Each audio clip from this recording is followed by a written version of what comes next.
This episode is brought to you by Dubby.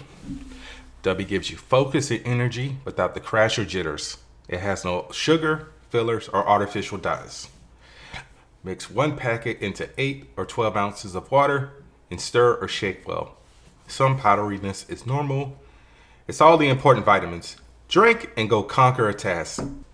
Use promo code Angry Blerd 10 at checkout to save 10% on your order at dubby.gg.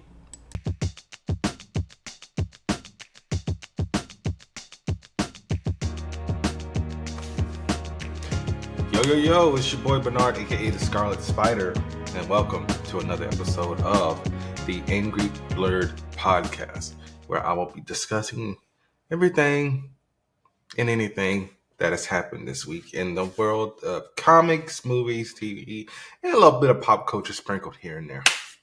All right, so let's get a quick update on Superman Legacy. And one of the updates is it is no longer titled Superman Legacy. It is now just Superman. So James Gunn made a post on Instagram a few days ago. So he made a post on Instagram that said, overjoyed to be announcing the start of principal photography on Superman today, February 29th, which just happens to be coincidentally and unplanned Superman's birthday. When I finished the first draft of the script, I called the film Superman Legacy. By the time I locked the final draft, it was clear the title was Superman, making our way to you July 2025. So it's a photo of the logo, which is very close to like the Superman Beyondish. I'm going to post it here. But yeah, I mean, and it's in snow, but it looks good. I mean, like I said, one thing we got is that one photo. And Wendell Pierce, who a lot of us may know from Suits and The Wire, has also joined the cast of Superman. I almost said Superman Legacy, but can you blame me? He will be playing Perry White. Yeah, he was also on Jack Ryan on Prime. He was in Waiting to Exhale. I always forget he was in Waiting to Exhale, but that's also because I didn't see the movie. He's also on Elizabeth on CBS currently. But yeah, I mean, he's been around. Forgot he was in Bulworth, classic movie. So yeah, can't wait to see this. Once again, release date for Superman is July 11th, 2025. So the sequel to Teenage Mutant Ninja Turtles Mutant Mayhem has a release date, and that will be October 9th, 2026. So as someone who was very adamant about not liking Mutant Mayhem, I obviously pulled a 180. You can go back and look or listen to the review that I did with my co-host. I will actually tell you what episode number that was in a second. Episode 151. I'm simping already / is it hard? So I don't remember what title I picked, but it was episode 151. And I'm pretty sure that's something Samir said because when we were a duo, all of my episode titles were even numbers, not odd. And it's a good thing I picked odd because that nigga is odd. All right. I got a little bit of video game news. So a few weeks ago, I reported that EA was working on a Mandalorian game. They said, nah, we scrapping that game. So whatever the first-person Star Wars Mandalorian game is dead in the water. So that will not be coming out anymore. And we also got confirmation that a third Star Wars Jedi game is in the works. So we've had Jedi Fallen Order, Jedi Survivor. I don't know what we can call this one. I don't know, maybe Jedi Retribution? I don't know, but I'm obviously going to buy it. I have the other two. And this is the one that just, so the developers of Stellar Blade said they put in special attention into the main character's backside. And they said that's what they see the most of. So we thought it was pretty important. Saying, girl, you're thicker than a bowl of oatmeal. Thicker than a bowl of oatmeal? Hey. I'm pretty sure Samir's going to get that game just for that reason. How can you say something so controversial? If you know so Samir, bright? you know Samir. All right. So this is the one that I'm just like, good grief. So Variety reported that Sony / PlayStation laid off 900 employees, or because they want to marginalize everything, 8% of their workforce, of their global workforce, and that's because of budget cuts per outgoing CEO Jim Ryan. So employees across the Americas, EMA, Japan, and APAC regions will be affected, and several studios, including PlayStation's London studio, will shutter. So, I mean, that also includes a few employees from Insomniac and I can't remember who else. So Jim decided to put out a press release saying, these are incredibly talented people who have been part of our success, and we are very grateful for their contributions. However, the industry has changed immensely, and we need to future ready ourselves to set the business up for what lies ahead. We need to deliver on expectations from developers and gamers and continue to propel future technology in gaming. So we took a step back to ensure we are set up to continue bringing the best gaming experiences of the community. So, I mean, this is just like ridiculous. It's just like, what future technologies are you guys trying to invoke? I mean, are we talking AI here or what? Because I always say, you need people to make these games. AI can't do everything. I mean, I'm just over it. Okay. I don't even know if it's necessarily AI that's going to be the future technology that Jim was talking about, but come on, man. People need their jobs, and it's fucking ridiculous.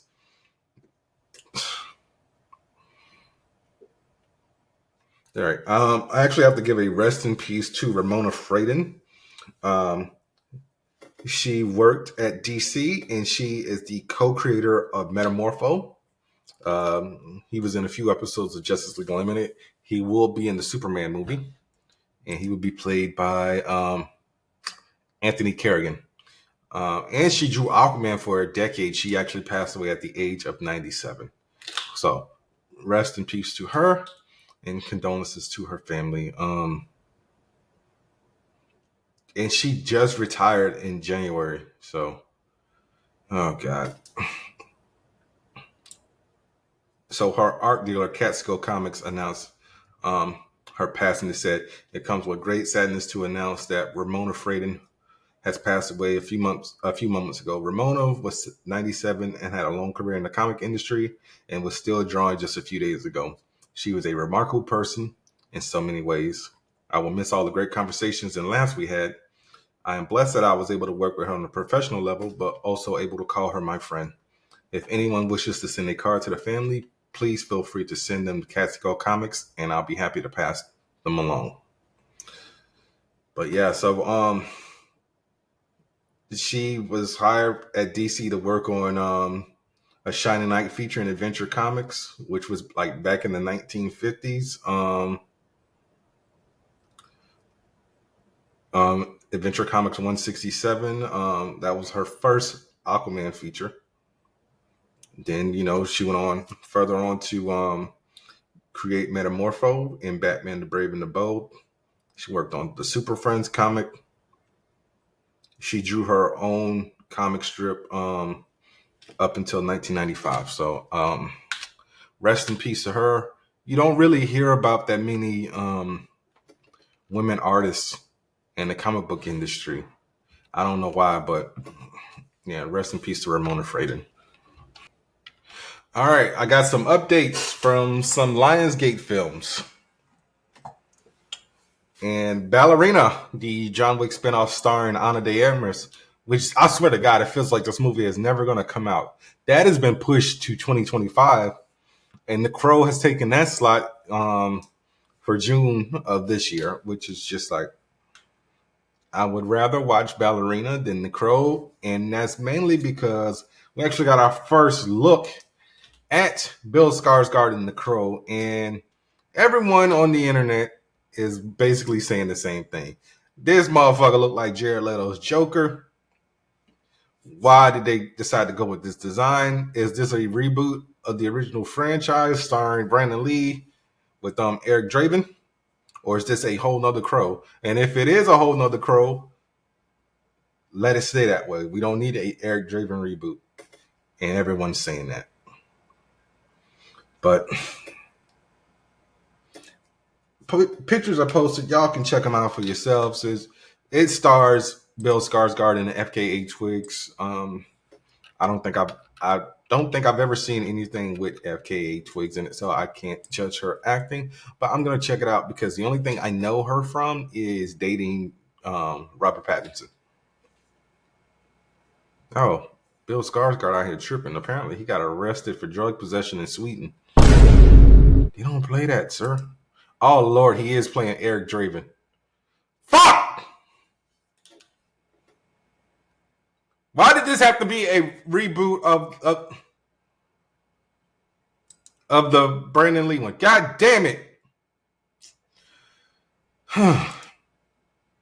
But yeah, I've never seen anything with FKA Twigs in it. I'm looking at her filmography right now, and the only thing that it looks like I could have seen her in would be Honey Boy, which was the Shia LaBeouf movie, which I don't think anybody saw.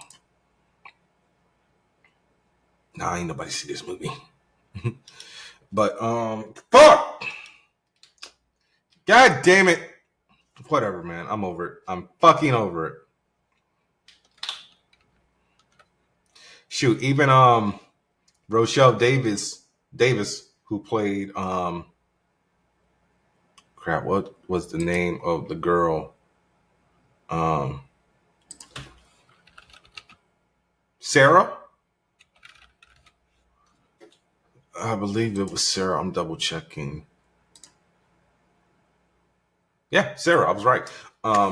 She got actually asked by TMZ, and they asked her what her look, what she thought of Bill Skarsgård look. She said it's dingy, dirty, grungy, and makes him look like the villains he should be fighting. And honestly, I mean, she ain't lying. So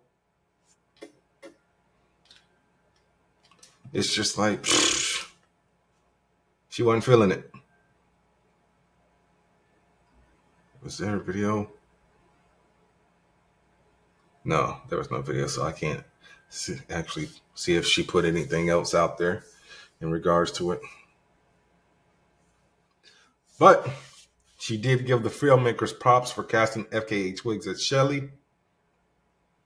And she also said that she does not plan on watching the remake, mainly out of respect for Brandon.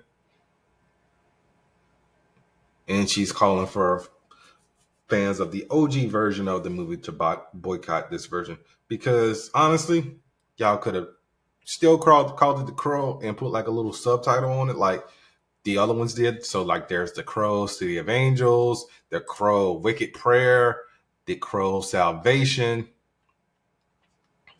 But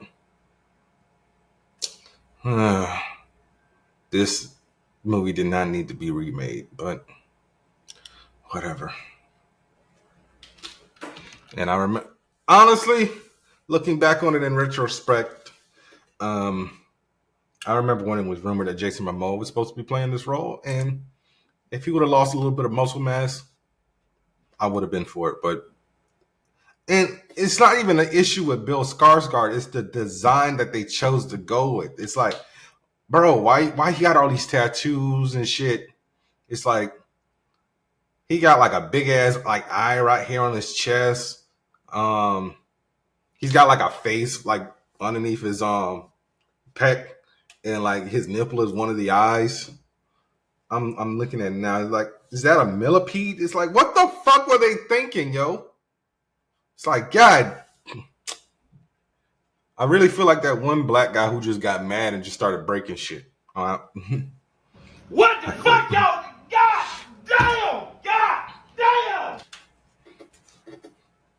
We got some casting news for The Last of Us for season 2. So, Danny Ramirez, who was in Top Gun Maverick and Falcon and the Winter Soldiers, Falcon and the Winter Soldier. I don't know why I said soldiers. We'll be playing Manny, who is a soldier who has a sunny outlook and bellies the pains of old wounds and fear that he will fail his friends when they need him the most. Ariella Barrer from Runaways will be playing Mel, who is a young doctor whose commitment to saving lives is challenged by the realities of war and tribalism. Tati Gabriel from You, The Chilling Adventures of Sabrina, and Uncharted will be playing Nora, who is a military medic struggling to come to terms with the sins of her own past. And Spencer Lord from Riverdale and Family Law will be playing Owen, who is a gentle soul trapped in a warrior's body, condemned to fight an enemy he refuses to hate. So, I could tell you a few things about this, but I would rather wait for you guys to just see whenever season 2 comes out. I believe they actually started filming already. I'm not entirely sure, so don't quote me on that. But can't wait. And man, Tati Gabriel is going to knock it out the park. I got no problem with it with the other 3, but Tati Gabriel's that baby. All right, let's go ahead and get into our movie news. We actually got our first look at one of the suits for Tron and Ares. It looks fire, but I'm obviously going to nitpick a little bit because just like everything else. So while we're not using data disk anymore, we got like a weird like triangular octagon type situation for the data disk. But I mean, I don't know. Why can't we just keep shit the same? All right. Alan Ritchson, actually, who we all know from Reacher, he was also on Blue Mountain State. He played Aquaman on Smallville. He was in Fast 10, whatever the fuck you want to call it. He actually revealed that he came close to playing Thor in the MCU, and apparently he didn't take the role seriously. And he was basically like, yo, just give me the part if I look like the guy. Nobody cares about the acting. And apparently the Marvel casting team told him that he hadn't shown that he had the craft. So he basically was just went in there and he didn't take it, like he said, he didn't take it seriously. So, I mean, can you imagine if Alan Ritchson was Thor? I mean, the first live action Aquaman would have been Thor. That's crazy. I mean, but hey, he's Reacher now. And him and Chris Hemsworth are about the same fucking size. So, motherfuckers is big, yo. Big. All right. Next story.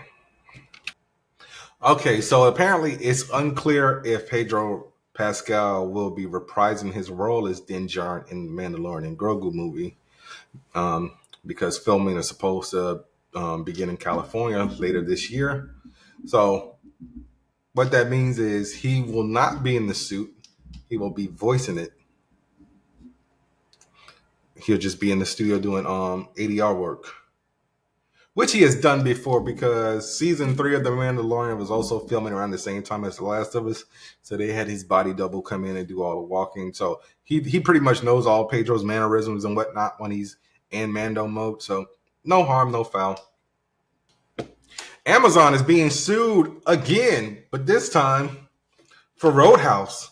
So Amazon has been accused of using AI during the strikes to replicate actors' voices for the Roadhouse film in order to have the film ready before the copyright expired, according to an article from the Los Angeles Times.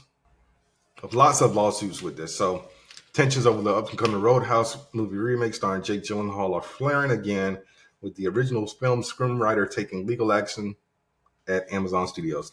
On Tuesday, R. Lance Hill, who wrote the screenplay for the 1989 cult movie, sued MGM Studios and his parent company, Amazon Studios, claiming copyright infringement and seeking declaratory relief. Hill, who goes by the pen name of David Lee Henry, alleges the Seattle e-commerce giant ignored his ability under the U.S. Copyright Act to reclaim rights for his 1986 screenplay Roadhouse, which spawned the original movie and this year's reboot, in which Jake Gyllenhaal plays an ex-UFC fighter who struggles to leave his brawling days behind. So, in the lawsuit filed by the U.S. Central District Court of Los Angeles, Hill alleges that he filed the necessary petition with the U.S. Copyright Artist Office in late 2021, requesting that the copyright revert back to him when the United Artists claim was due to expire in November 23. United Artists released the original movie, which back then featured Patrick Stewart. God damn it, not Patrick Stewart, Patrick Swayze. Can you imagine Patrick Stewart in Roadhouse? Rule number 1, be nice. But Amazon, which owns the Roadhouse rights through its acquisition of MGM's film library, allegedly ignored his copyright claims and plowed ahead, even taking steps to work around the SAG-AFTRA strike to attempt to finish the movie before the copyright expired, according to the lawsuit. Amazon went so far to take extreme measures to try to meet this November 10th, 2023 deadline, added considerable additional cost, including by resorting to the use of AI during last year's SAG-AFTRA strike. Hill's lawsuit claims he alleges that Amazon used AI to replicate the voices of the actors in the 2024 remake. So, see, here we go again. We really got to stop this AI shit because now it's just getting tricky. So now they got to prove that they didn't use AI. Yeah, we ain't talking about Allen Iverson, but yeah, man, it's just crazy. All right. I got any more movie news before I get into Marvel stuff?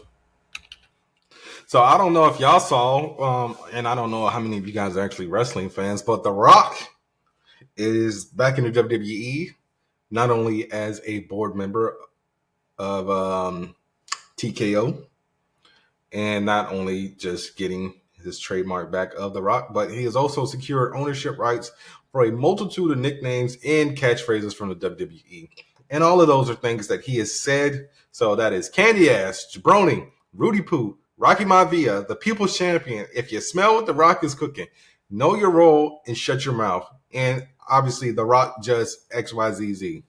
So you can't use those without his permission, or else you're going to get sued. But one of the things I wanted to bring up was The Rock is back on TV on SmackDown, and he has joined the Bloodline. So he was originally supposed to be coming back to wrestle Roman Reigns at WrestleMania 40 this year, and kind of pushed Cody aside. And then Cody said, nah, this is some bullshit. So basically, The Rock done turned heel again. He's out there wearing his $500 Versace shirts and calling, people in the stands crackheads, and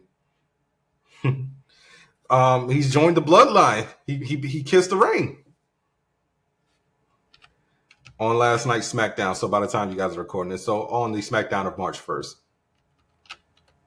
And I was like, what? But he also, this is how you know The Rock is one of the best people on the mic from the Attitude Era. The Rock went on Instagram and cut a 20-minute promo. No hesitations. There were a few cuts to make points of references to things that he was talking about, but a 20-minute promo on Instagram. So say what you will about The Rock, but he got it. And he's also going to be starring in an A24 movie where he's playing a MMA fighter. Let me see if I can find the name of that movie real quick. So he got his wish, and he's going to do an A24 movie. Yeah, so this is about Mark Kerr, and this will be directed by Benny Safdie, so one of the brothers who did Uncut Gems with Adam Sandler. Yeah, so per A24, the film marks the Rock's move into his most dramatic project and role yet.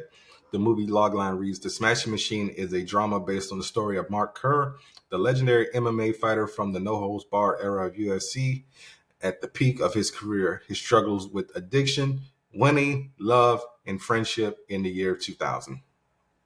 Kerr is an American former wrestler and MMA icon. He was a two-time UFC heavyweight tournament champion and World Vale Tudo Championship tournament winner. Over the course of his career, he won over 24 MMA titles. In 2003, Kerr was the subject of the HBO documentary, also titled The Smashing Machine. So yeah, He's going to be co-producing this film. So there we go. So hopefully this one is good. And I don't know why I said hopefully. A24 makes nothing but good movies. So, I mean, I think the first A24 movie I might have saw was... what the fuck was that? Ex Machina. I'm talking about film, but I'm pretty sure I've seen TV shows because they also did the Carmichael show. All right, here we go. List of A24 films. Yeah, I didn't see. Oh, Tusk. So Tusk was the first one. Yeah. All right, cool. All right. So we're going to get into some Marvel news, Marvel MCU news, and Spider-Man news.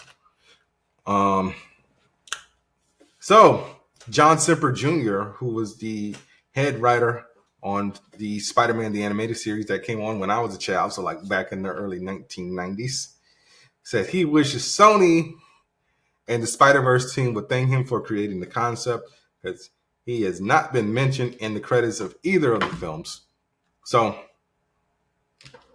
I responded to this post and I said, because the film, I'm like, why would he get credit? Because the film is based off of the Spider-Man book that Brian Michael Bendis wrote in 2012 and Dan Slott's Spider-Verse, which came out, I want to say like 2016 or so. And boy, people started going in on me. But I get what he's saying because before the Spider Wars finale, there have never been Spider-Men from multiple universes teaming up for anything. So I got what he was saying, but it technically wasn't called a Spider-Verse. It was just a Spider-Man team up. And he has also said he is open to continuing the show like X-Men 97. All they got to do is hit his line, and he's down for it. Okay? Okay. Ray Winstone. I believe he played Beowulf. Double checking real quick. In that horrible movie that came out in the early 2000s. But he was in Black Widow. He was in Indiana Jones. Yeah, he was in Beowulf. Yeah. He was in Black Widow. And he called working on MCU movies soul destroying. So he did an interview with Radio Times, and he revealed that his experience playing the film's villain, Dreykov, was fine until you had to do the reshoots.